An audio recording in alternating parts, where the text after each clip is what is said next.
అందరికీ నమస్కారం. మీరందరూ కూడా 48 టోటల్ 48 గెలవాలని ఆశిస్తూ గెలుస్తారని కూడా అనుకుంటున్నాను. ఈనాడు పేపర్లో ఒక ఐటమ్ వచ్చింది, చూడాలి మీరు, ఎందుకంటే ఇది మీకు చెప్పాల్సుకున్న ఐటమ్. ఇది అమ్మ కౌగిల్లో ఆఖరి మజిలీ, రైలు కింద పడి తల్లి 2 పిల్లల ఆత్మహత్య, జీవితం భారంగా ఉంది, పిల్లలు వెళ్ళలేక తీసుకెళ్తున్నాను, సూసైడ్ నోట్. ఉదయం వెళ్ళి నిజంగా చాలా బాధపడదు.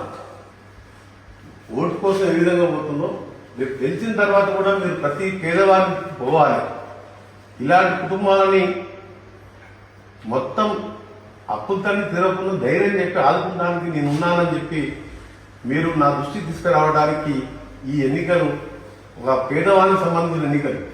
మీరు కార్పొరేట్ డ్రైనేజ్ సమస్యలు, అండర్గ్రౌండ్ డ్రైనేజ్, అక్కడ ఉన్న ఇంకా డిఫరెంట్ సమస్యలు ఒక ఎత్తు.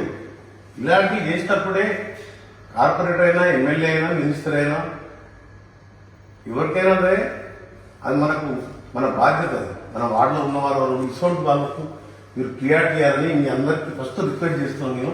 మీరు ఓడిపోతే నేను ఓడిపోయినట్టు.